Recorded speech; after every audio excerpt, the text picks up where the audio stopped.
Close. Oh my God. What am I going to do? Sorry. This is definitely too close. I'm going to go in entertaining mode. Take us live, Jess. I think we might be. Not yet. It'll say live and the counter will come up in a minute. Ah, there we go. Oh, we were live. Oh, I'm glad I wasn't cursing. It was a long story, Carly, but last time I was on, I started cursing because I didn't know we were live. Hi, everyone. Hope you're all doing well tonight. My name is Ethan. It might look like we're short a few people, and it's because we are, but that's okay. Hello, Deirdre. So first of all, hello. Hope everyone is having a great Wednesday night. Yes, Wednesday night. This is the OCD Town Hall 50 and over with OCD. You're live. Thank you, Nick. I know I didn't make the mistake that I did before. So just some quick updates. As always, I'd like for people to get in, say hello, let us know you're here, where you're from, exactly just like this. Hi, Deirdre. Hi, George and Durham. We're having some technical difficulties with Valerie, so she'll hopefully be joining us shortly, and had a miscommunication with Jeff. And so I think it's going to be Carly and Valerie and I, which is okay. We're still going to have an amazing discussion. But hopefully Valerie will join us sooner rather than later. So hang tight. It's the magic of live web streaming TV, right, Carly? Indeed. So yeah, so let's let everybody get in and say hello. Let's see. So we have George and Durham. Hi, Deirdre. Been waiting for this. We're glad, Shelly. Hey, Nick.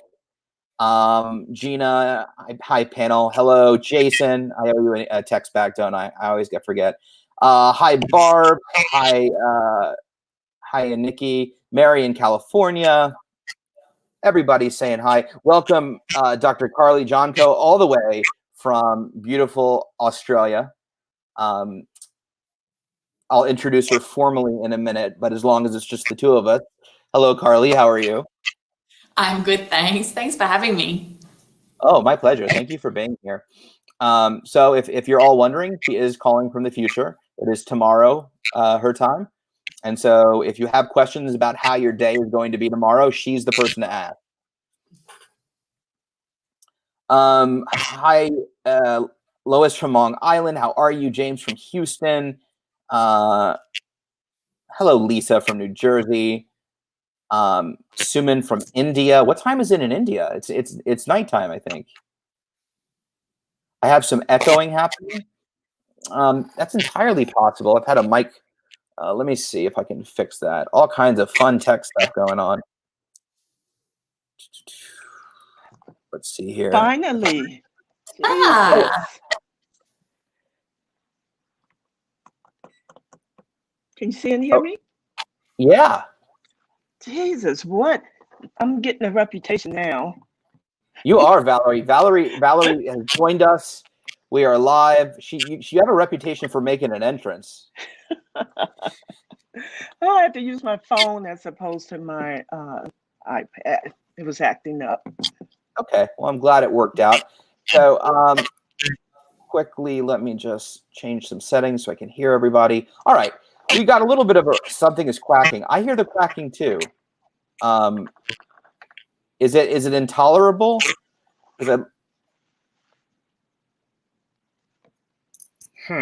Maybe I'll mute myself. All right. Well, let's get rolling, and we'll just enjoy the duck that's with us, and we'll go from there. So, sorry. Hey, Jess, can you change the view to the more square view? Yeah, because I can only see. Just the formatting on the bottom, I think. Since there's three of us, just to give a little space. It should. Maybe it won't change. I don't know. Don't yell at me if it doesn't. Okay. Sorry for rambling. Most of us are here, so let's get started. If you're just joining us, my name is Ethan. I'm the National Ambassador for the International OCD Foundation. Oh, you're right, Deirdre. I hear that. Okay, let me see if I can fix that real quick.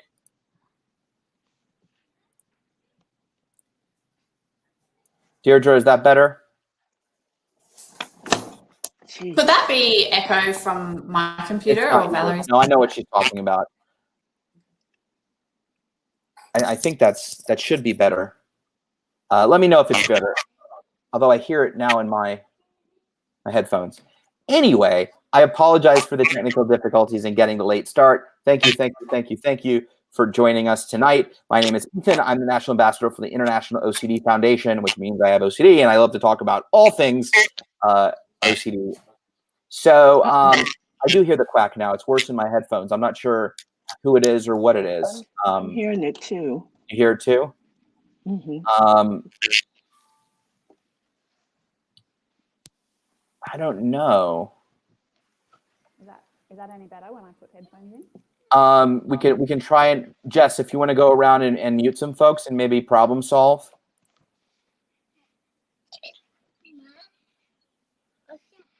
I'll try talking now that Carly's mic is muted. Do we hear the quack? No quack. It's Carly's fault. It's totally Carly's fault. Apparently technology gets worse from the future. Is it any better now that I've got headphones in so that there's no... Yes, headphones are lovely. Thank you. Okay, so no more killing time. I apologize. It was a bit of a rough start, but we are here. We are with you. We are live, and we are ready to roll. So this is a 50 over OCD in Town Hall. We are missing Jeff Bell tonight. Unfortunately, there was a miscommunication. He is on live radio at the moment on the West Coast, so Jeff will not be joining us tonight, but we have Valerie, we have Carly, and we have myself, and that is definitely enough for a party. So we're very excited. Valerie, scoot more into frame. You're kind of hiding from us. Is that better? Yes, that's better. We love your beautiful face. All right, so let's get this rolling. Let me get through some quick housekeeping, and then we can get into some conversation and some questions. So thank you for sticking around through kind of our weird start here. So quickly, this town hall is intended to serve as educational content and is not intended to replace therapy. For treatment-related questions, please be sure to work with your local provider or contact a local clinician. The International OCD Foundation is not a crisis hotline and should not be used if you are in distress or feel unsafe. If you are in a crisis or are ever feeling suicidal or unsafe, please go to your local emergency room, call 911, or call the Suicide Prevention Hotline at 800-273-8255, which we should have the graphic just below. Also, we always want to be respectful of others. There it is. We'll leave that up for a second in case you need it. We also want to be respectful and kind of others and create as safe a space as possible. It's important that we let you know that this is a public forum and it is being recorded for the interwebs, for all of life to see, everyone to see for the rest of our lives. However, we always want to be respectful and kind and open, as we want to have an open and candid conversation about, oh no, I froze, didn't I? Yep. Can you still hear me? Yes. I'm just completely frozen. And it's a terrible face of me. It's like I've left my body. All right, hold on a second. I may disappear.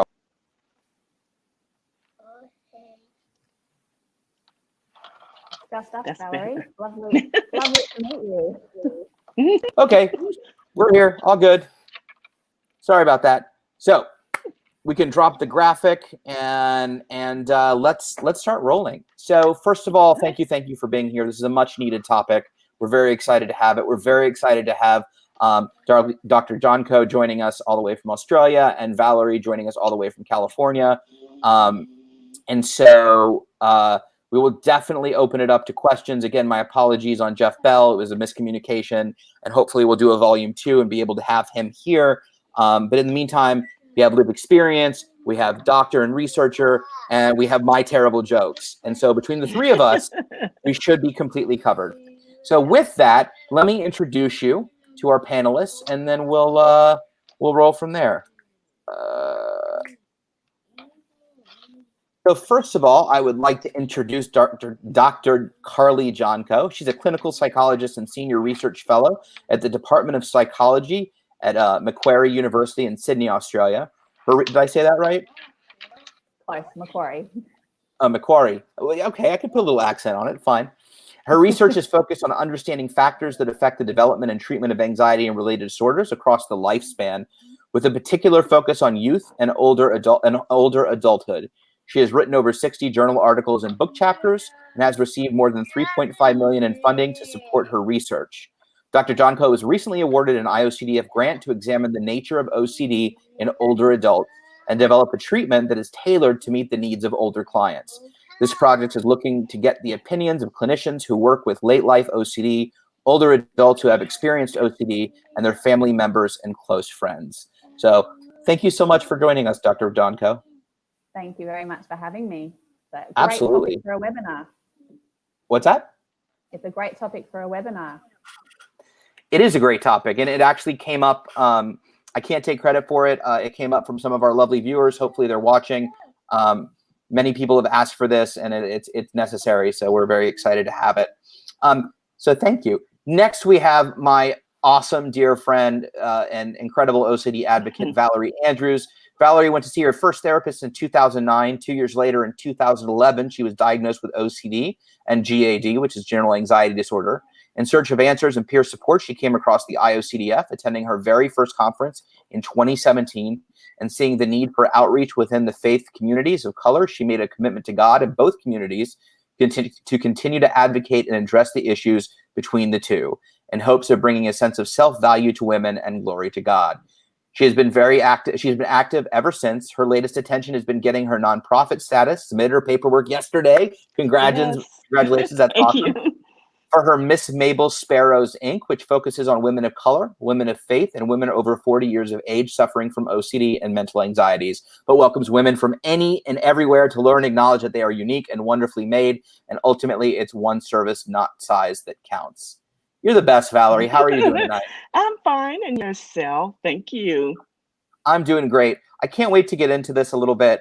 I do have to tell people, though, having Valerie here, Carly as well, but I was telling Carly before we went live, we're really, truly blessed to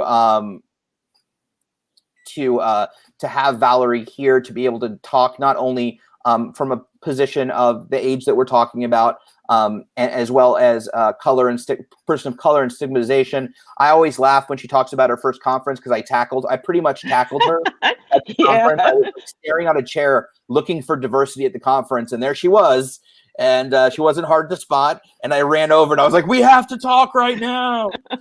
So and she was like, what am I in for? I'm like, I'm sorry. Been friends ever since. We've been friends ever since. Okay, so first of all, let's touch on, and I'm definitely going to open it up to Q&A. So please get your questions ready.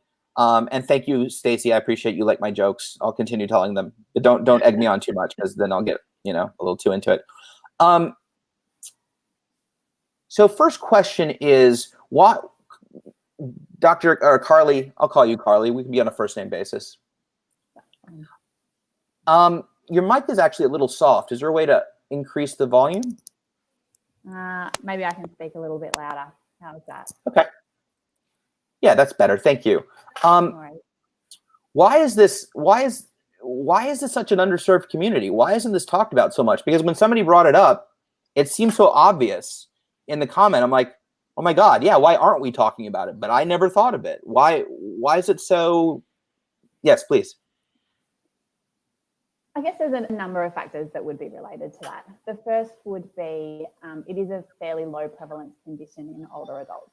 So I guess when I use the term older adult, we typically are referring to this arbitrary threshold that we have in research about over 65. So I know that generally we're talking about over 50s in the talk today. So, but I guess when we refer to older adults, we're really looking at over 65 year olds when we look at the research. And what we actually tend to see in terms of all mental health conditions is that they actually tend to decrease, with the exception of dementia. Most mental health conditions actually tend to decrease in prevalence in older adulthood. And there's a lot of research about why this is, and a lot of research suggesting that perhaps it's measurement issues, or perhaps it's kind of increased mortality around people with significant mental health issues. But the majority of the research actually points to the fact that older adults tend to cope better than younger adults. They have this wisdom that they have gained in their life experiences. And there's a lot of research trying to understand this kind of superior or adaptive wisdom and coping that older adults have developed.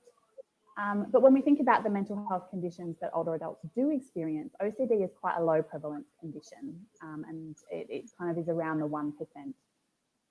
prevalence mark, which is much lower than things like anxiety or depression in older adulthood. That being said, mental health problems in older adults in general have been ignored for a long time, that there was this kind of majority of psychological treatments and research was developed with working aged adults, and then everyone got very enthusiastic about children and altering the trajectory of children with mental health issues, which is obviously very important. But older adulthood had this real stigma around, perhaps older adults are a bit more rigid in their ways or are not able to change, or is it worth investing time in addressing mental health problems? And what has really happened over the sort of last 50 years is that there's been this boom in research and understanding about late life mental health issues, that we know that we can treat them. We know that there are tremendous benefits to treating mental health problems in older adulthood, that older adults contribute an enormous amount in terms of childcare responsibilities and volunteer work, that mental health problems are associated with greater economic costs for a community in terms of healthcare usage, people prematurely needing to go into residential aged care. So we're seeing now that there's this real benefit to addressing late life mental health problems. So probably in the last 30 years, we've had huge advances in terms of treating late life anxiety and depressive disorders, but OCD has still remained largely ignored. And in terms of our research about what late life OCD looks like, how we should treat it, we're really very limited in terms of the research that we've got available. Most of our research is really case studies of a couple of individuals, and it's very hard to be drawing meaningful clinical guidelines or really understanding the mechanisms of OCD in older adults, and how that might be similar or different to younger adults. I appreciate that. And Valerie, I'm actually going to open it up. I'm gonna come to you one sec, Val. But I'm actually, if any questions come to mind for Carly that you want to ask as well, I'm gonna hand over the mic a little bit to you as well, because I think this is really, you might have a little bit more insight into this and might have some questions for her that might be valuable. So if something comes to mind that you're interested in, please feel free to ask her as well.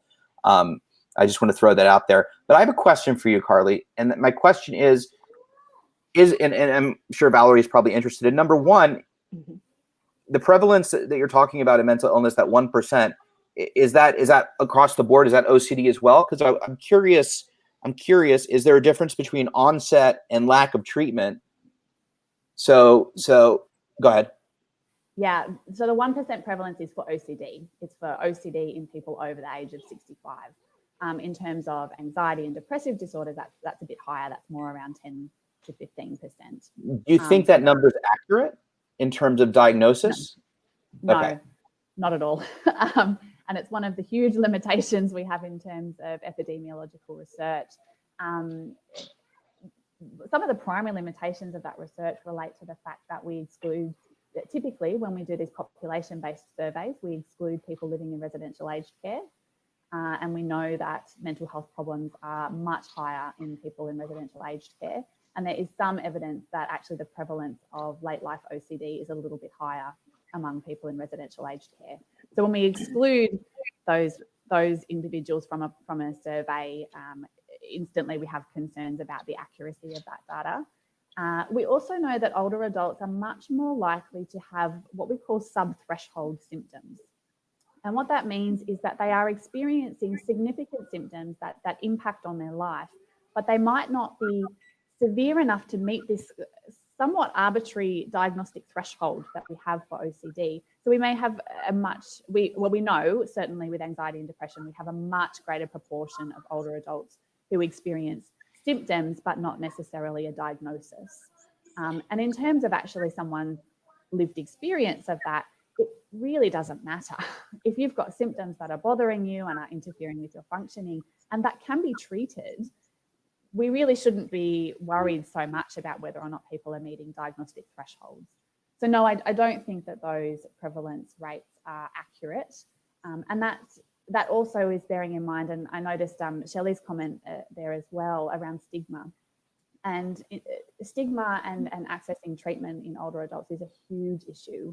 And again, I'm not necessarily referring to the 50-year-olds that might be joining us tonight. It's a very, this arbitrary over 65 age group is a very different generation. We sometimes call them, we sometimes divide them into young, old, and oldest old.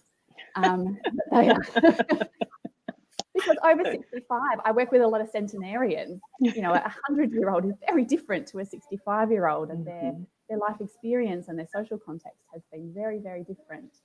And so, but particularly, I think the older adult cohort we have at the moment, it is a lot of the time a post-depression generation.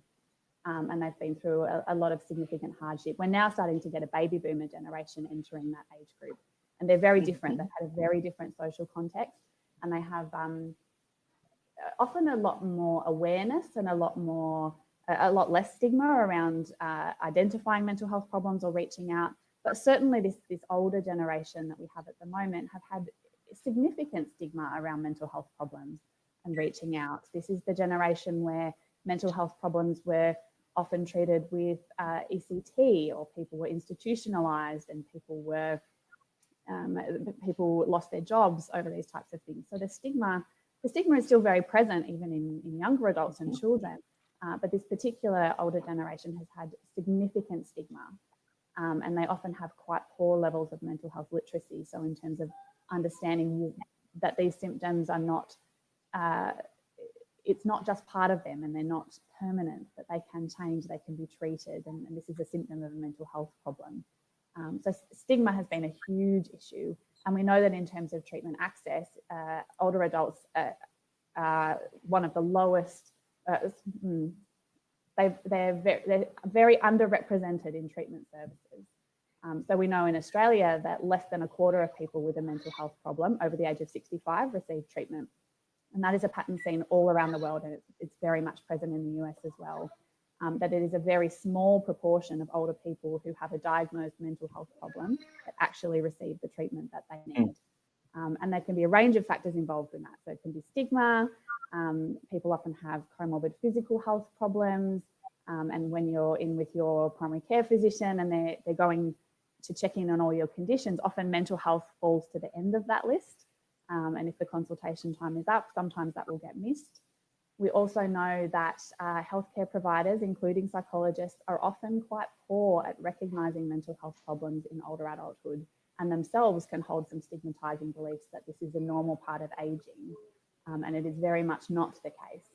And these are very treatable conditions. So there's stigma on the part of health providers, there's stigma on behalf of individuals, there's a lack of clinicians trained in how to treat late life mental health problems. So there's a huge systemic challenge for an older person with OCD to access the treatment that they need. I appreciate that, Carly. So turning to stigma and just for lived experience, Valerie, I'd love to hear a little bit about your story, you know, from when you were a child and some of your experiences that we personally talked about, if you wouldn't mind sharing, to when you finally found treatment and what your journey was like. Oh, okay. Well, I agree a lot with what the doctor has said. I think a lot of it is because as a baby boomer, you know, our experiences were such, it was just different. You didn't talk about those sort of things. My personal story is that I didn't seek treatment until I was 54. And it was because I had no idea of what I was suffering was a mental illness. It goes back to what she was saying. I thought it was just who I was, part of me, suck it up, you know, all those kind of factors. And it just never crossed my mind. And I think, like I say, being in an older generation, you tend to put things on the back burner, especially women of color. You know, we're the last to take care of ourselves. But for me, it was purely because I just didn't have any knowledge of what I was facing. And until I was forced to go into see a doctor, that doctor happened to recognize the signs of me. No, she actually asked me if I wanted to talk to somebody. And through that initial meeting with her, it led to me being diagnosed with the OCD at 54. And even when I got my diagnosis, my clinician couldn't believe it. It was like, you're so late in the game, so to speak. And it was just by somebody having enough knowledge to recognize that something was going on that I was able to, find out I had the diagnosis, if that makes sense. And once you found diagnosis and what was it like for you accessing treatment? To access just regular therapy was not an issue, but to actually get specialized treatment or OCD, even an OCD group. When I first started off, for 2 years, I was in an anxiety group. And because there was no OCD group that I knew of, or I was not referred to one, of course. And it took me 2 years once I got my diagnosis to it took me 2 years once I started seeing a therapist to get the diagnosis. And that was 2 years of just doing talk therapy and group therapy and those sort of things. So it was difficult. I think it was even more difficult to find somebody that looked like me, somebody that was my age. All of those factors kind of played into even being interested in treatment, because I know basically in all the groups I'm in, I'm typically the oldest one. We don't have too many baby boomers. We either have the youngsters or the oldies, and I'm 64, and I've been at this for 10 years, and very little has changed. So it's difficult. It's difficult to find treatment when you're older, or even to realize that you need treatment when you're older. Carly, what do you have thoughts on Valerie's journey? Is that typical from what you see? It's very common. We did a study a few years back looking at some of the barriers that prevent older people from accessing treatment, and not recognizing that your symptoms were a problem was present in about 50% of our sample. It's a huge issue, this idea that these symptoms are just something that I have to tolerate. They have something I'm going to have to live with. This is what my life is going to look like. And I really recognize that comment that you said, Valerie, around putting yourself kind of last, and that being a very common pattern for women in particular, but also equally for older gentlemen, this idea of having a stiff upper lip and being, a real man doesn't have any feelings, and that women and men, I think, for slightly different reasons, but those kind of beliefs around emotions and symptoms and having to suck it up and tolerate it can be huge barriers.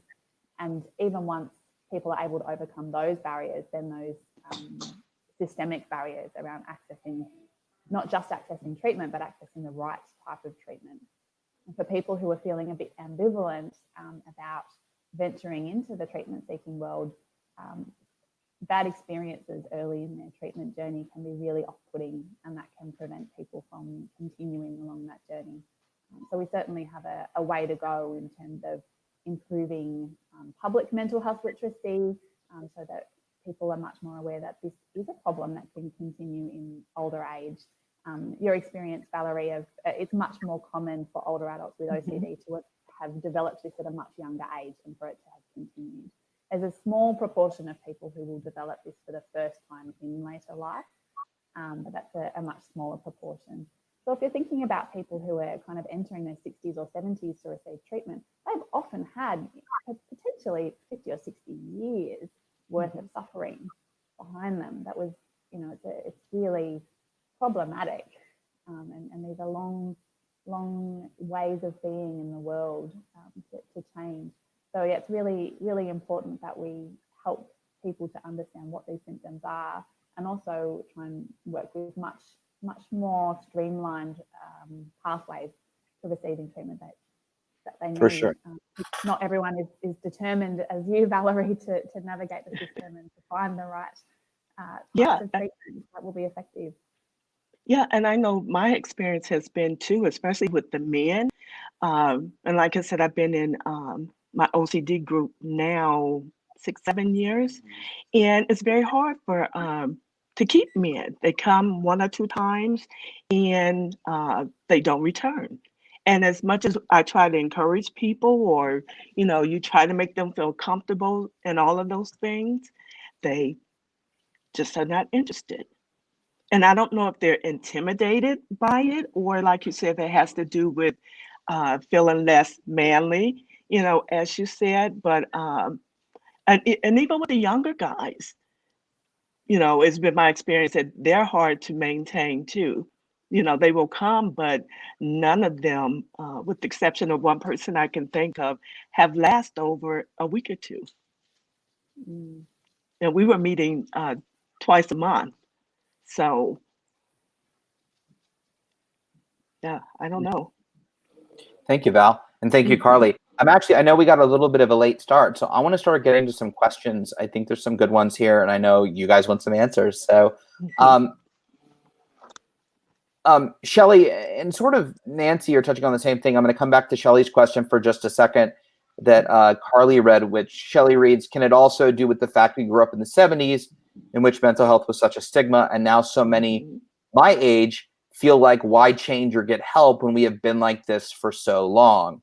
So I would really like Valerie to speak to that. That is so true, because growing up, like I said, in a different era, especially as baby boomers, especially growing up Black, or you were told that those sort of feelings of depression or not knowing what's going on or feeling certain ways were to be kept in-house. And I think too, I know in the 70s that mental illness was treated much differently.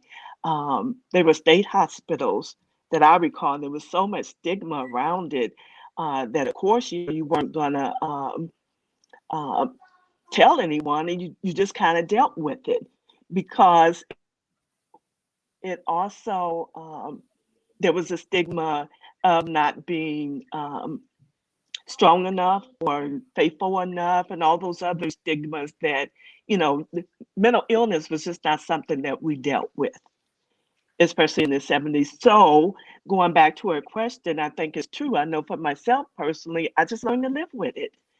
And I tried to, you know, uh, convince myself it was anything other than mental illness. Like I said, mental illness never crossed my mind, let alone OCD. It wasn't even on the radar, because it was just, I just thought it was part of who I was. And, society was telling me the same thing. You don't go seek help. You're in a different group. We're strong women and all those kind of factors. And it played into it. And I played into it, you know. And I think a lot of it is because, like you say, that was just our experiences. But what was so to touch on even Shelley and Nancy's question, what was the thought that took you from, well, what's the point? I lived most of my life like this, to I want to make a change for myself? Mhm. Well, a couple of things.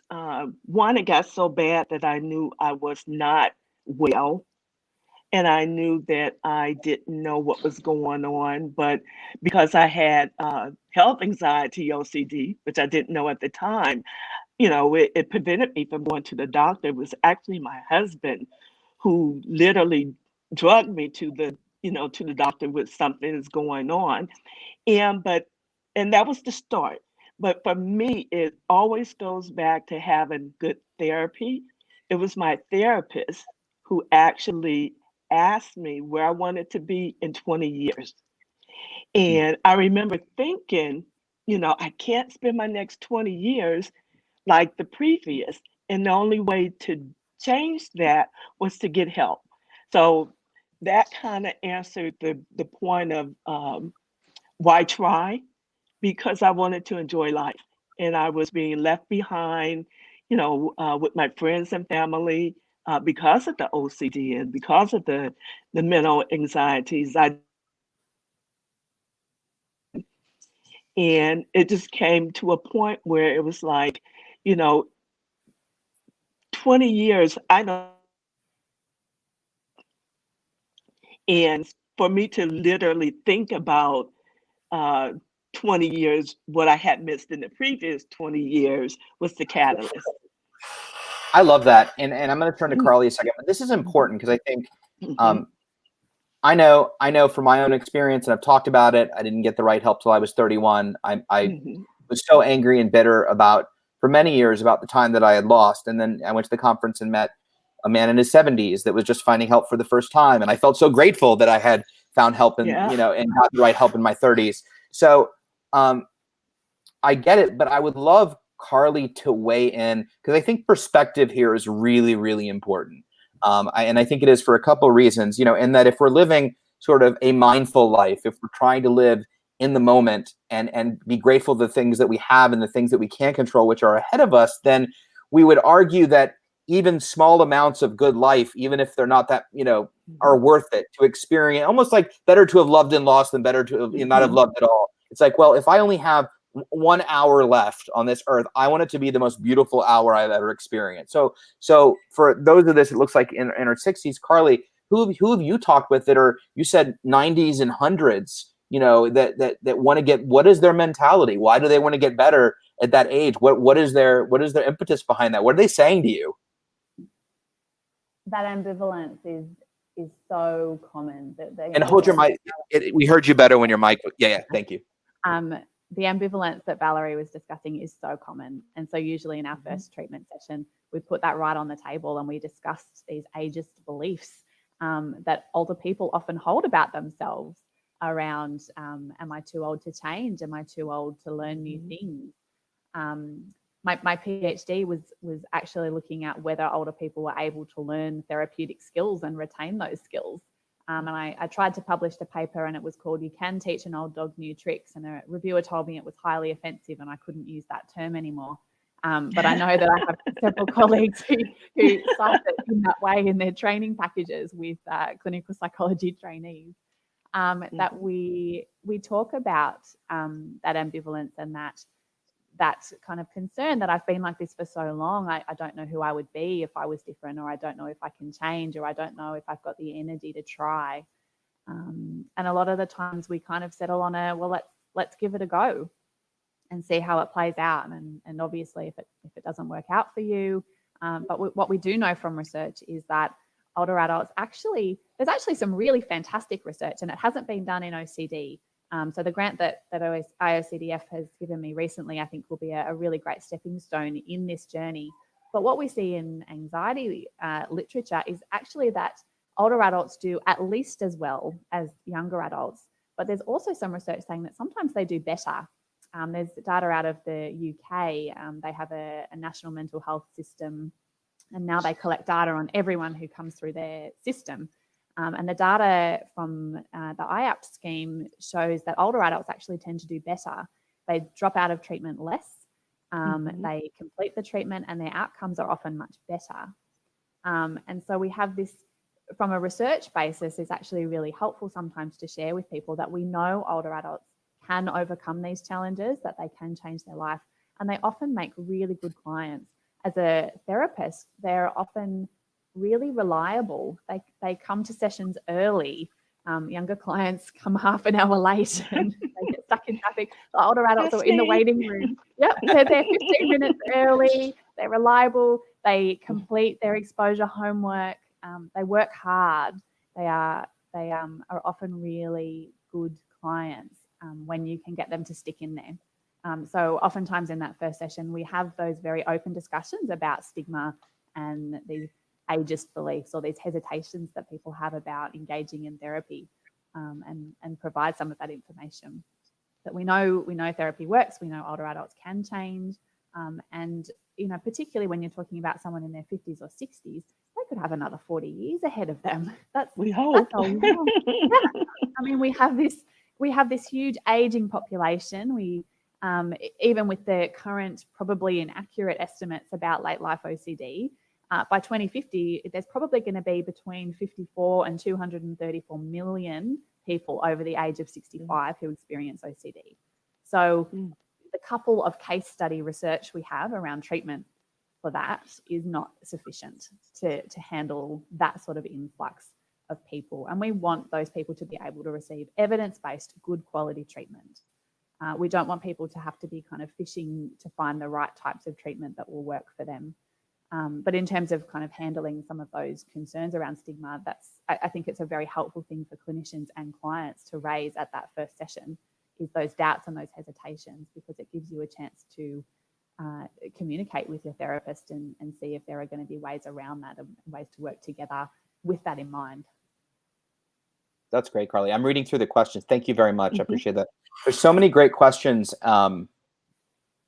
Danielle wrote, my OCD started at 40 during the pandemic. I'm glad that I'm not alone. You're definitely not alone, Danielle. And I don't know if you've sought treatment or read up on OCD, but I definitely encourage you to go onto the IOCDF website and read more about it, and educate and find treatment if you need. We'll also give you an email at the end if you want to reach out. But you're definitely not alone, and we're definitely here for you.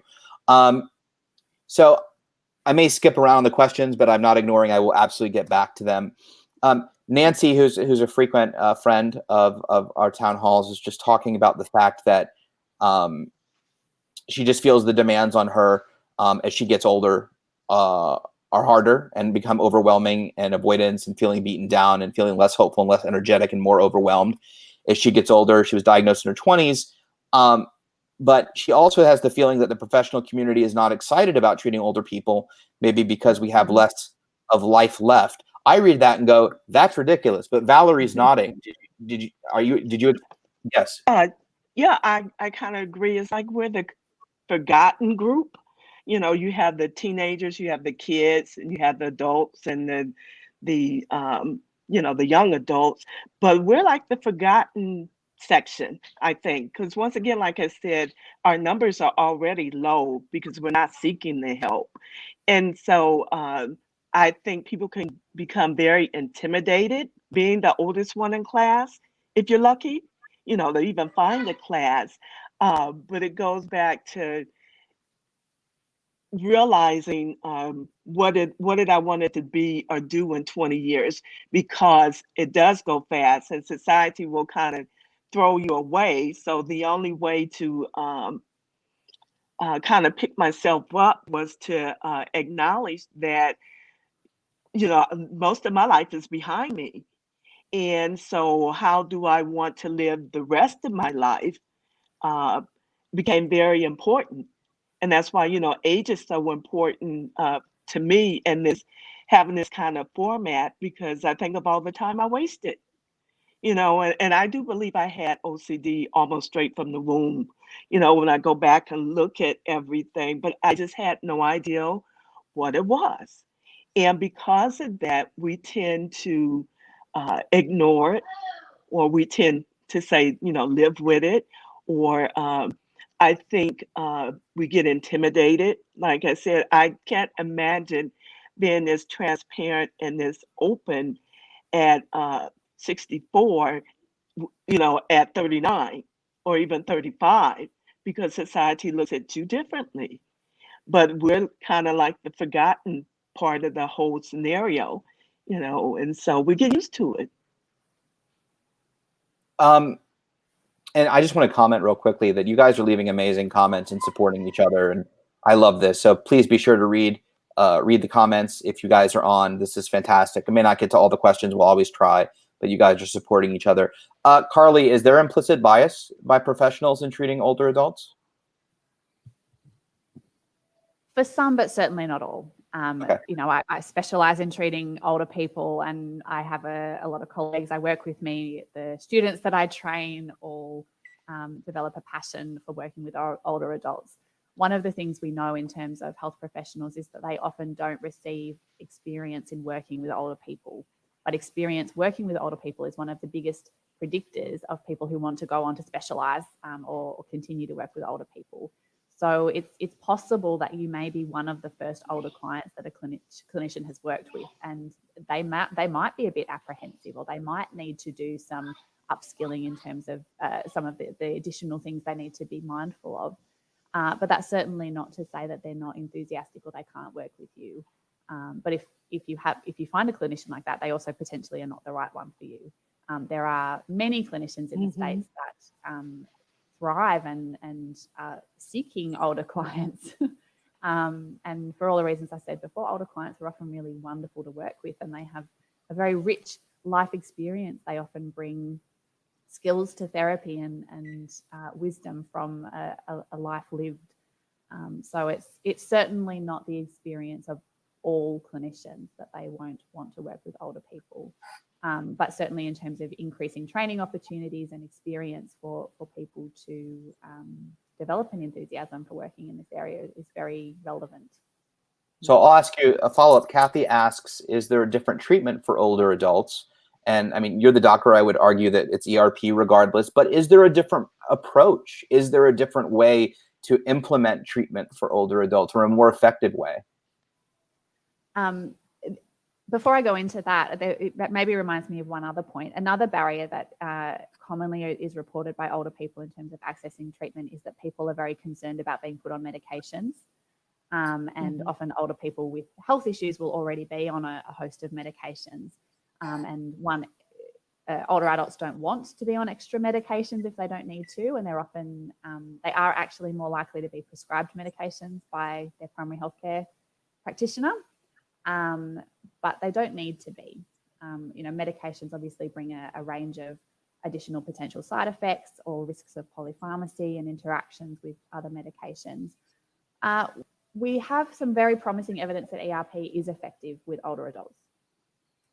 So there's, again, the research with older adults specifically is pretty limited, and it's primarily restricted to case studies. But we have very clear evidence that amongst younger adults and children, ERP would be the treatment of choice, or CBT with a heavy exposure focus. And we have no reason to doubt that that would be the same for older adults. We're just obviously building the research background, but all the case studies so far of ERP with older adults shows very positive outcomes. So the first point would be, yes, the treatment itself would not be different. The implementation of the treatment would be the same principles, but usually clinicians just need to be mindful about some other age-specific issues. And I say that with the upfront acknowledgement that older adults are a very heterogeneous group, that there will be some people who have no health issues or no cognitive changes. And if we're talking about a 50-year-old, that's very different to a 95-year-old. Their living circumstances are different. 50-year-olds are likely still working. They're probably not a great-grandparent just yet. So when we're implementing treatment, we do tend to make some adjustments if they are necessary, but in the same way that we would make adjustments with a younger adult with health issues or cognitive changes. It is helpful for clinicians to be aware of a person's cognition and any kind of normal age-related. We know that there are some normal age-related cognitive changes. We also know that there can be some abnormal cognitive changes. So being mindful about those types of things. It doesn't mean that people with changes or impairments in their cognition can't benefit from treatment. It usually just means they need more repetition, or clinicians need to think about more concrete reminder cues, things like session summaries or writing things down. Some very basic things like being mindful of sensory impairments, so people who need to wear glasses or hearing aids, ensuring that they bring them to the session, that they use them. We being mindful about people's health problems, and so perhaps people's agility during ERP, so people getting up and down off the floor or climbing up and down stairs. So just being mindful of safety and physical health changes. But for the most part, we wouldn't routinely make changes, but awareness of these age-related factors during treatment is important for clinicians. Val, do you have any thoughts? Well, I didn't feel or see any difference in the treatment with me being older compared to the, I used to call them youngsters, to the younger group. I did the ERP, and ultimately that was the only thing that I believe helped me. But no, I think in a lot of ways I felt almost, less of a burden and then a burden. I felt less of a burden to worry about what people thought. I could care less if people had opinions on me taking a medication. I take one, but I also had this burden where I felt I had to hang around, even after many of my old friends had gotten better and went away. It was like I kept going to therapy because I felt like if I didn't keep coming, nobody would come. There was many times I was in my group, I think for like 6 months, and I was the only person. And that's very interesting, having all the time with your, OCD one-on-one sort of thing. But I felt a burden because I was older, and I didn't want people to go through what I had went through on my struggle, even to find a group. So it was like, I got to get up and I got to go to this group. Then I got to a point where it was like, what's wrong with me? Everybody else is leaving. Am I hanging on just to be hanging on, or am I hanging on because I need some extra help?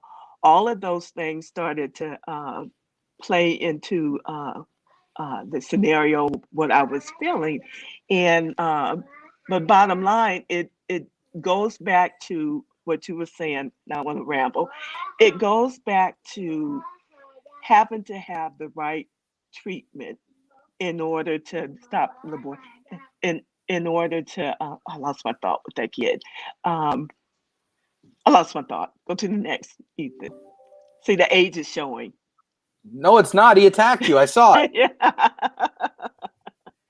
I also wanted to highlight that, Valerie, you'd be very young. You'd actually still be too young for our clinical trials. Oh, thank you. Oh. So that's I'll throw good. I definitely have thoughts on this question, but I'll throw it to Carly. You don't need to put it up, Jess. I'll just read it. It's Lisa Kim would like to know, I'm 54 and my OCD gets worse as I get older. And even though I learn more on how to cope, biggest issue, exposure therapy only works if the fear danger is immediate. If the consequences or danger would come in weeks following the exposure, I will obsess until that timeline. Any suggestions? Keep going and keep doing it. That timeline will come at some point, and that repetition, and then you will do the exposure again. And if it's a 2-week wait, that will just be how you play it out. And as much exposure as you can possibly do will give you the best opportunity to test out whether your predictions are going to come true. Go ahead, Val. You want to say something? Uh-oh. Commitment. Val, Can you see me? I can see you. yeah, you froze for a second. Start over. Yeah. For me, I had to make the commitment to do the exposure.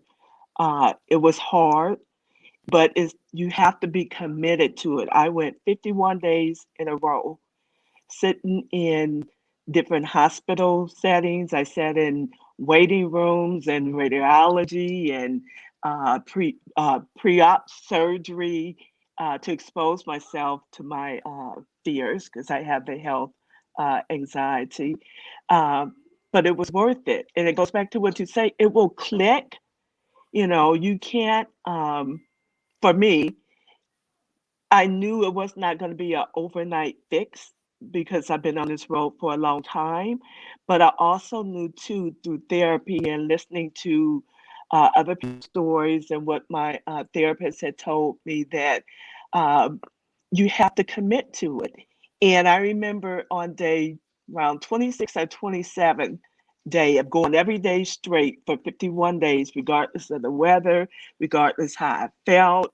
I made myself go to different hospitals and do the treatment. But it was around the 27th or 28th day that I kind of wanted to give up, because I didn't see any changes taking place. It was kind of like, am I doing this wrong? Am I doing it? Am I wasting my time? It goes back to the question, why even try?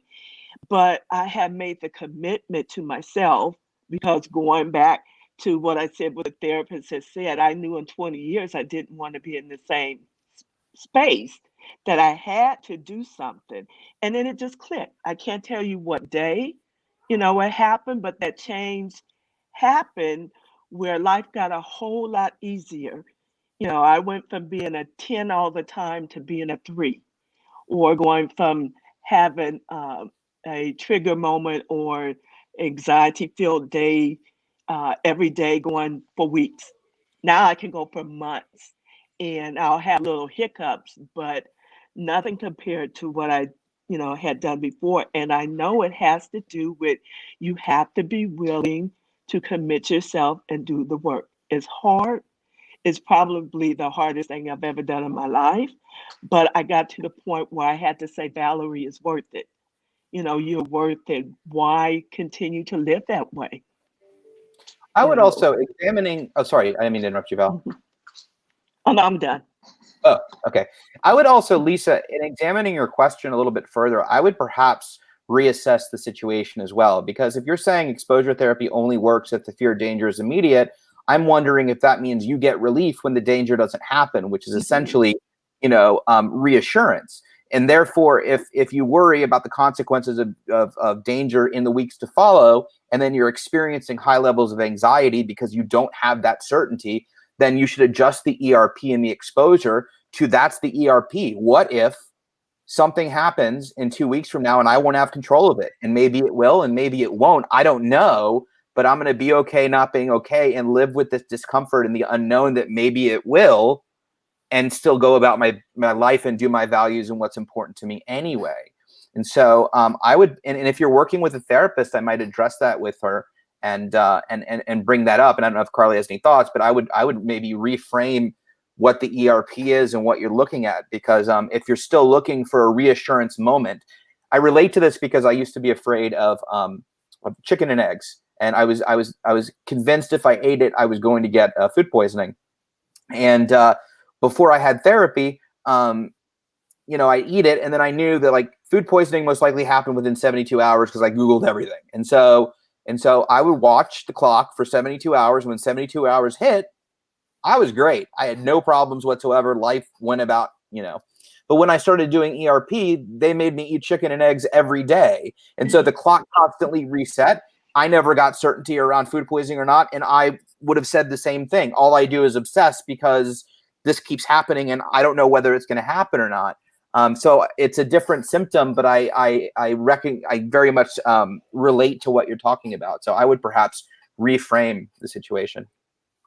Or perhaps too, maybe she's starting to high of a level with her ERP, because I started off, like I said, sitting in the waiting room where I didn't feel threatened. I got the anxiety, but I didn't feel super threatened. And once I left the hospital, I didn't carry it over.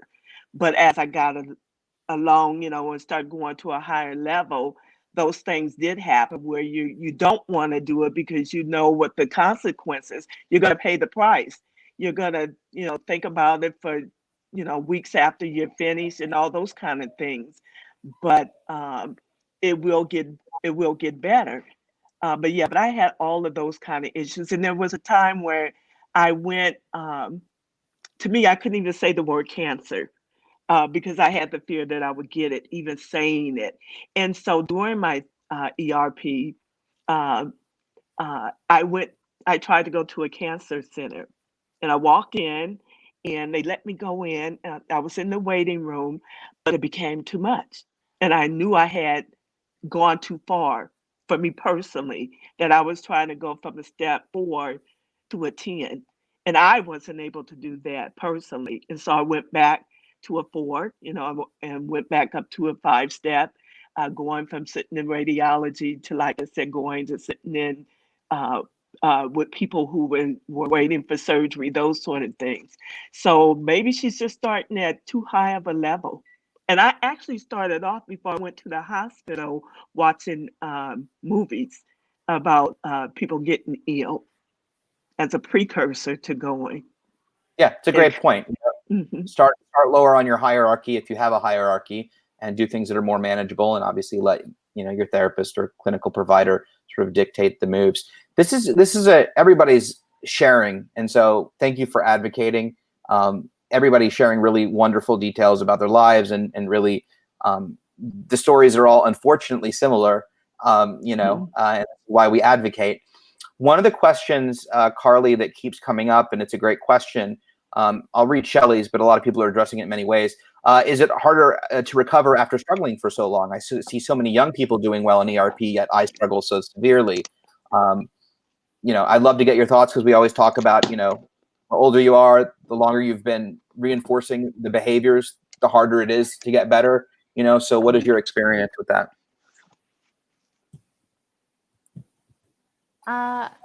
For some people, yes. For other people, no. But sometimes it just means that you need more repetition. And it's about shifting those ways of thinking and those belief systems and those associations, that if you've been strengthening those associations for 60 years, it seems reasonable that it might take a bit more repetition and a bit more practice to really shift that. But we know that people can do it, and it is possible. And so it's about adjusting. It might be about thinking with your health provider around perhaps some of your expectations about how quickly things will change. Valerie, your comment before about, day 20, maybe starting to lose a bit of momentum or losing a bit of heart because things weren't better already. So I think sometimes having a discussion and talking about what your expectations for treatment are and seeing whether they're aligned with what your provider would expect for your situation. Because I think sometimes it's that mismatch in expectations that can create that sense of, maybe this isn't going to work for me. I thought I would be better by now. But everyone's journey with OCD will be so different, and everyone's timeline will be a little bit different as well. And it's one of the reasons why research trials, sometimes have these standardized number of sessions, but individualized treatment can be much more individually tailored to your life circumstance and your situation. And there's certainly a lot of flexibility in terms of the model. Some people will do intensive treatment where they will do treatment every day for weeks on end, and other people will kind of space that out weekly. Other people are starting to do online interventions. There are, some online interventions even for older people that's starting to be developed as well. So there's a lot of variability in the formats of treatments available. But I think sometimes really checking in around those expectations can be helpful, because you don't want that mismatch in expectations to result in people dropping out of treatment or kind of losing momentum to continue the hard work that is ERP. But we know it works, and it might just be that you need a bit more repetition, or maybe a bit more of a booster around maybe some increased frequency to kind of get that ball rolling for you in the early stages. Yeah, Reed Wilson talked. Go ahead, Val. And I was going to say, on her point, I think too, because when you have OCD, you kind of know or remember how it felt not to have it, if that makes sense. The feelings of not worrying and, all the intrusive thoughts and all of those things, you can kind of remember that time. And so part of the hope is to get back to that time. And we want to get back there quicker than what it took us to get where we're at. So I had to learn. That's why I say I had to learn to just stay committed to the process, because the only way to get back, or maybe not even get back to that same space, maybe even a better space, is to keep pushing forward. And so when I got to day 26, 27, it was like, I'm not going to lose all of these days. I'm not going to let OCD win. And it was starting to change then. And it was because I knew or remembered what life felt like prior to having a diagnosis. And maybe because I didn't know, that I had OCD, maybe that was part of it too, but I knew what it felt like. And Valerie, also, I encourage you to go through the comments, because you're getting lots and lots and lots of love. Oh, that's nice. Yeah. Where was it? Ronald said, Valerie, you are my ERP hero. I need to do what you do. I will keep trying. Congratulations. I'm 72, but not giving up at all. Thank you. Stacy wrote, definitely agree with value. You have to give into the progress. Lots of love, Val comments. So go through. Thank you. You get a chance. Thank I paid them all, Valerie. Stop it. That makes me happy. as it should. You're amazing. It's worth all the rambling I'm feeling I'm doing. It's worth it. I'm not reassuring you. You're just rambling and not making any sense. Okay. Yeah. So no, you're inspiring. I'm going to point this at Carly, but it's interesting because Reed Wilson talks about, Reed Wilson is a clinician, and he'll talk about, OCD individuals with OCD that come in, and some have, horrendous OCD, very high on the Weybox scale, and they absolutely crush it at ERP, and they do amazing. And then he has very mild cases come in, and they really struggle, with the ERP. And I remember, I apologize. I think it was Nancy who asked the question, but talking about watching the younger people get better. I remember being at McLean and watching the older people get better, and I was like, "What's wrong with my roommate was in his 50s, and at the time I was in my early 30s, and I watched him every day do ERP and get better, and I'm like, what's wrong with me? And I'd be curious if Carly has thoughts, but I think it's twofold. I think number one, I think everybody has a completely unique journey and experience. So, and for me, like if you look at Valerie's story, she didn't even know about the OCD till later in life and then got treatment. If I look at my story, I was diagnosed at 14, went through 10 different psychologists, none of them whom could help me and knew how to do three. So every time I went to a psychologist, I basically learned that I was broken, I couldn't be helped, and that I was going to be like this the rest of my life. And then that was constantly reinforced over and over again. So by the time I found the right treatment and the right ERP, I was like, you can't help me, screw you. I was already completely hopeless. And that, yes, I had reinforced behaviors for 30 years, but really the difficulty in me engaging in treatment was the 17 years of being turned away and being mistreated, and my belief system on that. And I think that's ultimately my crazy story. Wasn't ERP failing me. It was my inability to embrace it at that time because of the experiences that I had gone through. And so I think, those are two very different trajectories. And I think somebody who potentially hasn't ever had treatment before, didn't even know they had OCD, and gets a diagnosis and gets into the right treatment for the first time, probably stands a very good chance of recovery. Is that a fair assessment? Yeah, Carly? very much. It's Okay. It's not age related, and that even you might have. It's one of the challenges a little bit with groups is this social comparison. And comparing your progress to other people or your situation to other people's. One of the wonderful things about the groups is that normalizing of this experience. I'm not the only one who experiences these symptoms, that sharing of ideas, the support within a group setting, but the social comparison can also have a more challenging side to it as well. But the point you made, Ethan, was right on in terms of just because someone is of a different age to you doesn't mean they have had the same treatment trajectory. And some people will have had a very a much more challenging treatment pathway, similar to the one you were describing, Ethan, and will have a different level of commitment or willingness to have a go at the therapy. And it relates in some ways to a comment I made earlier that these kind of negative therapy experiences can be really damaging. It's fantastic that you persevered for so long, Ethan, because a lot of people at that point would have given up on seeking treatment. And so, yeah, we really need to be thinking about how we get people the right type of treatment earlier on in their journey, so that it is hopefully a more successful path for people much sooner. Thank you, Carly. Appreciate it. I just have a lot of people in my corner that wouldn't give up on me, and they stuck around. I gave up on me long before they did, and they never did.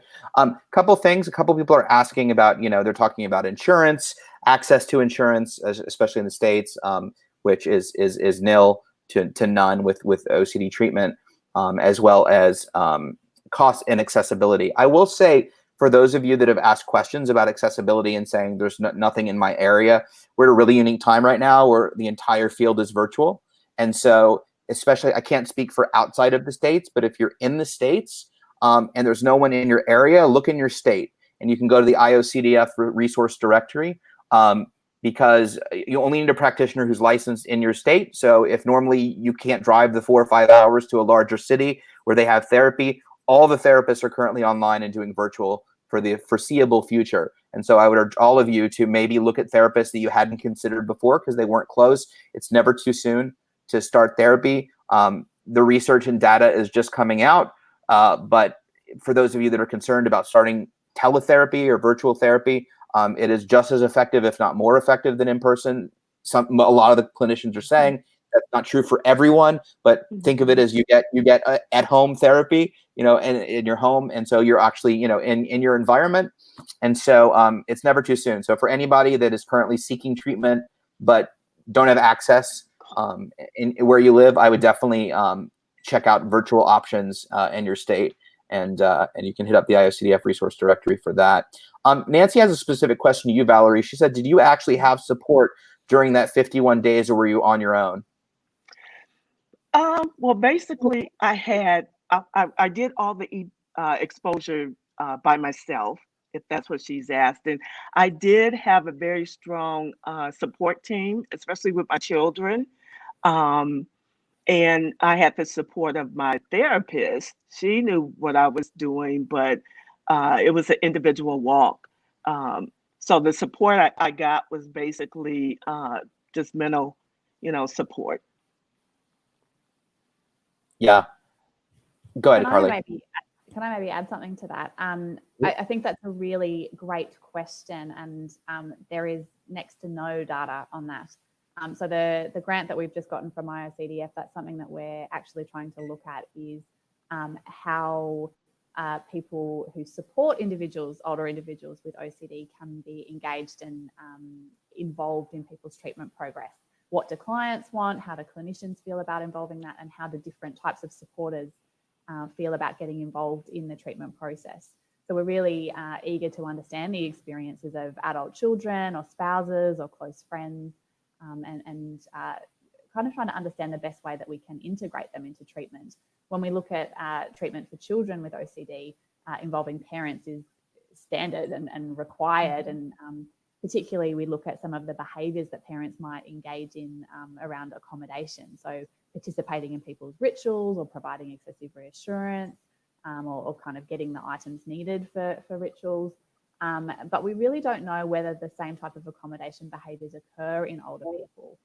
Anecdotally, we often hear people talk about, getting their husbands or wives or adult children to do particular tasks for them when they have OCD, but we really don't have any data around that. So if anyone is interested in providing their own experience as being an older person with OCD or as a loved one of someone with OCD, we're really eager to try and understand how this works, how you're involved in someone's OCD, and how you might be willing or best able to be involved in supporting people through their treatment journey.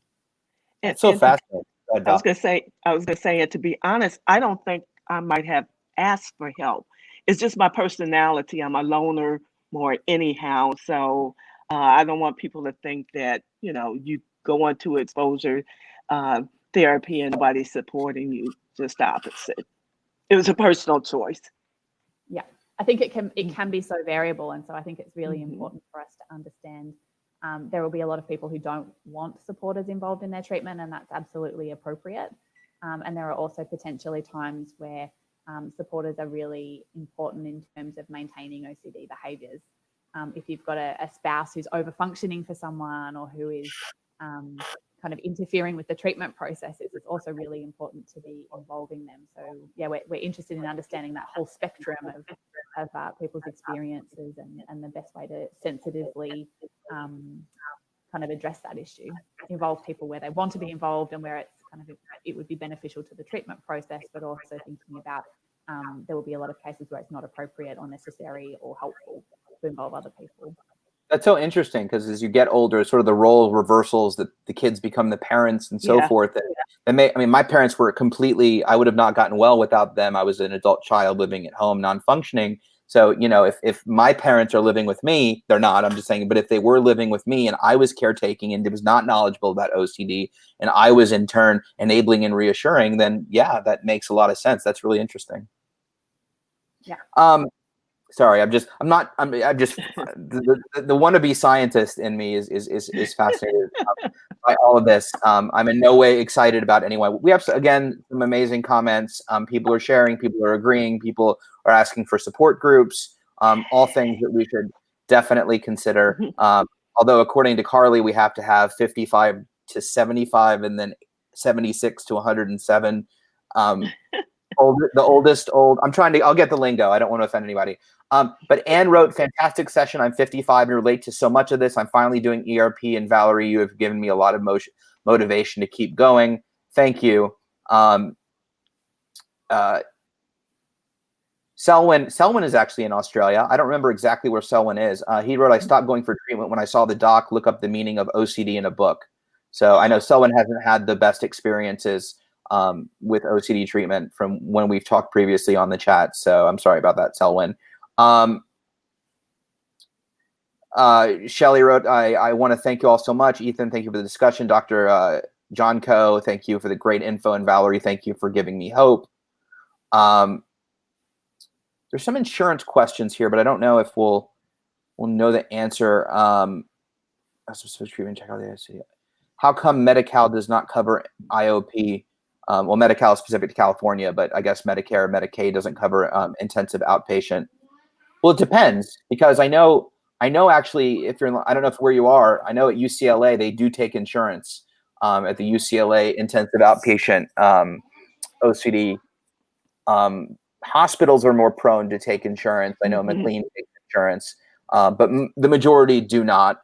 And so if it's private intensive outpatient, and usually OCD specific private clinic or larger, most likely they're not. Although there are ways you can do single payer, you can ask for exceptions. You can also, all therapists should provide a super bill. So if you have out of network coverage, you can get, I know I did for a little while before they change everything in the insurance. Carly doesn't have to deal with the insurance system in the US, but I don't know, but it's a mess. We can all agree, right? It's a mess where, yeah. But I know that I was getting reimbursed something like 60 or 70% for a session for 1 year. It was really amazing. And then they changed everything. So I don't have any answers for you offhand, Shelly, but if you want to email me, I might be able to get you some more information. Also, Shelly wrote, would anyone here be interested in connecting in an online support chat for us older folks? I am thinking of creating a page. If you are interested, you can PM me on Instagram at the OCD Cafe or comment here. Hey, Jess, can we put that up on screen for everybody? It's at 8:21 p.m. If you just want to take the gist of that and put her Instagram handle. Oh, yeah, that's fine. So this is awesome. Shelly, thank you so much. The OCD Cafe is pretty active on Instagram. So if anybody wants to write this down that's watching now, I can tell you that so many amazing people on Facebook and social media have started Zoom groups, just meeting once a week via Zoom and supporting each other. So I would definitely support Shelly and take her up on her offer and see if you guys can't, and Shelly invite me to join one day, or maybe Val, or maybe we can get Carly back. And we can definitely support the best we can. So we'll leave that up for a second. I want to see if there are any other.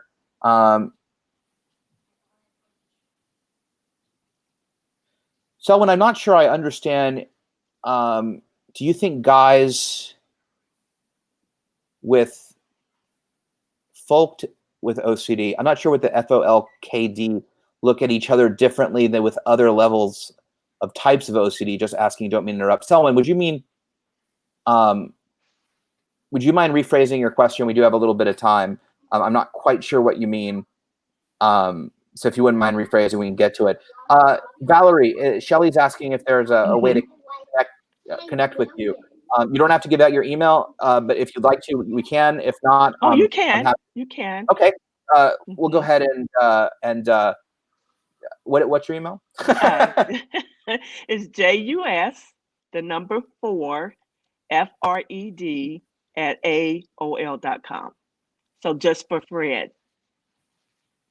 And they can also go to my Miss Mabel Sparrow's Facebook page, even though it's under construction.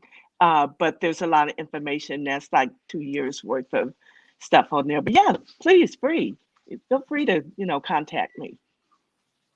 Thank you. So we'll drop a graphic just so we can see. I'll let Selwyn maybe take a minute if you want to re-ask the question. I apologize if I don't understand and it's obvious. Carly, I'd love to come to some final thoughts from you on this topic. Anything, I think, from what I gather, I mean, we got Selwyn's question, and then I'll come back to you for final thoughts. Do you think people with different types of OCD look down on other folks with different types of OCD? That's a great question. I definitely have some thoughts from experience, but Carly, do you wanna touch on that first? I'm not sure if I have a lot to add on that. I think sometimes it can be surprising for people when they meet other people with the same diagnosis to learn that someone else's experience of the same diagnosis can be so different. And oftentimes the symptoms are completely different to their own. And so I think that can create challenges for this sense of cohesion in a group. It can be great to remind people of the diversity, but can also create some challenges as well. Absolutely. I'm going to forget. I'm sorry. I'm going to get right back to Valerie on that question. Selwyn, do you have to be in Australia to participate in the trial? No, not at all. We're very much hoping to involve people from around the world. Do we have your link? Because people are asking. We're just getting ethics approval at the moment, but we should have that in the next couple of months. But if people are interested in being involved, they can definitely reach out to me via email. So I'm happy if Jess wants to put that up on the webpage for people. And so, yeah, I would love to get involvement from people if you are over the age of 65 and experience OCD, or if you have a loved one in that situation, or if you are a clinician who's working with individuals in that age group as well. And Selwyn, thank you so much, Carly. And we'll add your email. Selwyn, I was going to say, I'd be curious to Valerie. I've never, to Selwyn's question about, do you think people with different types of OCD look down on other folks with different types of OCD?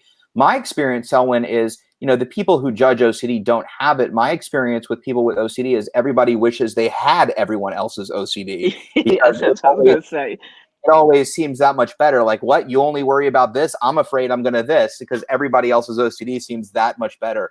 I know that's a very common thing. But to my experience, I haven't talked, even with the more stigmatizing stuff. If anything, it's lack of understanding and education, onto, if you're talking about more of the stigmatized, taboo, sexual intrusive thoughts, pedophilia, those kind of things. But even then, I've never seen any, nothing but love and understanding from the OCD community, and mostly just like, man, I wish I had that guy. I remember there was when I was in group therapy, and I was afraid of accidentally killing myself. That was my fear, and self-harm. And there was a girl in my group that had to rewrite words over and over again. She couldn't ever write it perfectly, and I was like, oh my God, that's like the best OCD ever. She doesn't have to worry about dying.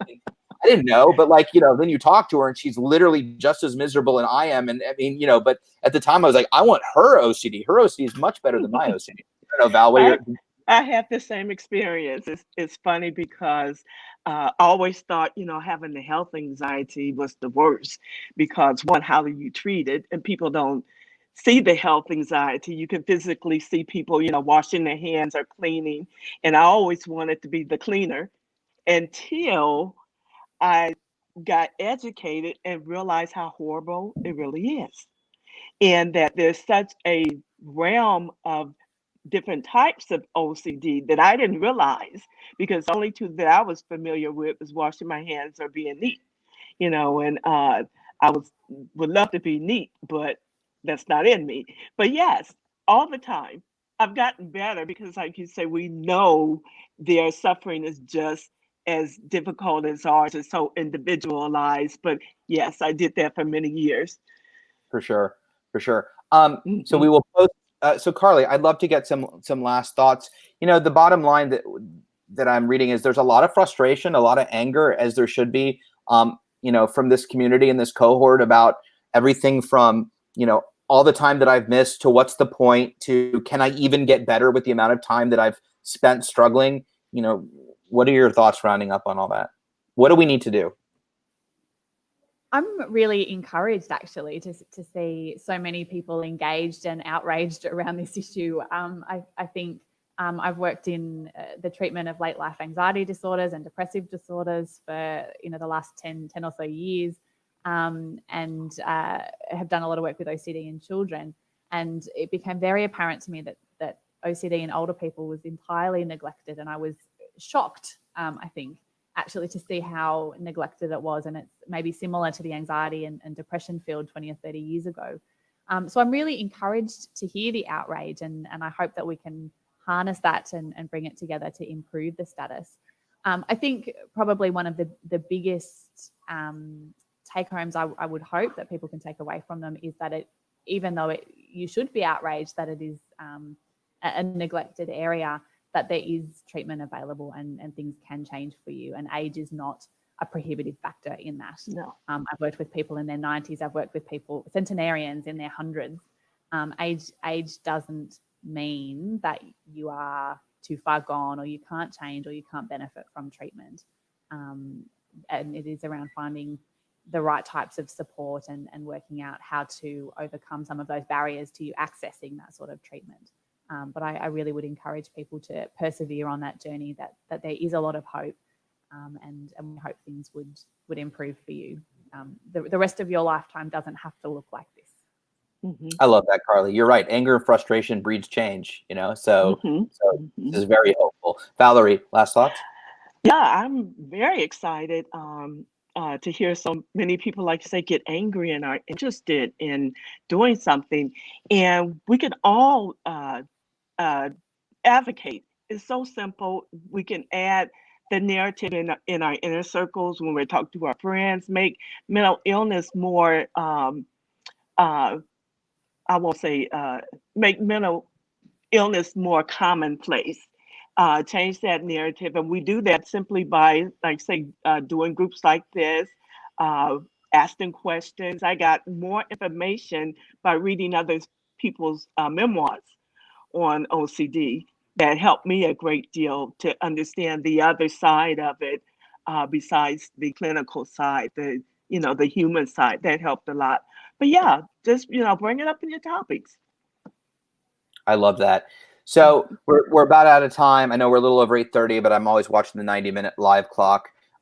Quick thing, somebody wrote, there are some online communities. The IOCDF will put a link to Health Unlocked, which is the IOCDF's online community, where everybody is talking and gathering and answering questions. So there's good support there. Also, the app, if you're on a smartphone, NOCD, it's available in the App Store and Google Play. They also have a very big online community support, as well as available teletherapy. They're licensed in 26 states. They do virtual therapy. You can get a free 15-minute online consultation. All the therapists are trained in ERP by a friend of ours, Dr. Patrick McGrath. And so feel free to check out. There's good resources there as well. Lastly, are you comfortable, Carly, giving out your email address, or should we can put it? Yeah, that's fine. I can give it to you if you want to pop it up on the screen. Yeah. Go ahead. Sorry, Carly. That's all right. I don't want to interrupt you. We got it. Wow, Deirdre already knew your email. Is that good or is that creepy? No, I'm just kidding. That's fantastic. I'm pretty easy to find with a quick Google search. Way to go, Deirdre. So anybody that needs anything found on the internet, go to Deirdre and touch base with her, and she will find it.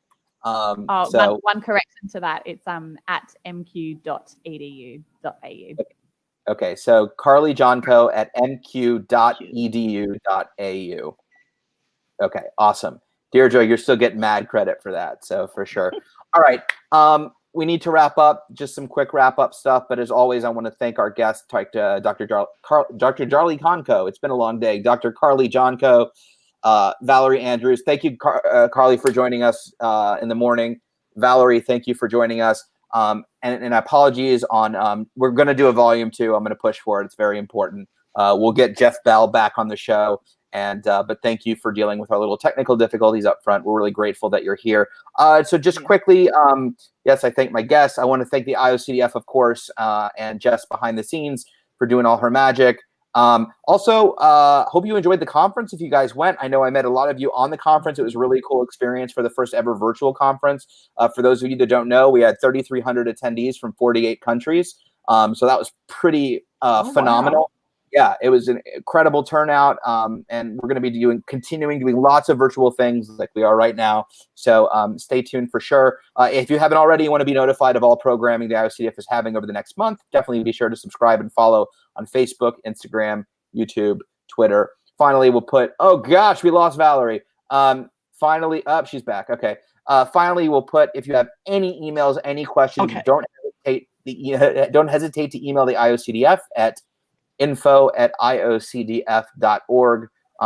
If you have questions for myself, Valerie, I know we gave out their emails, but you can also don't hesitate to email, and we'll make sure that we get emails to the right people for you. And finally, that's it. Stay strong. Have a wonderful evening. Stay safe. Stay vigilant. Feel the feels. Don't let OCD off the hook. And we'll see you next week. We're worth it. We're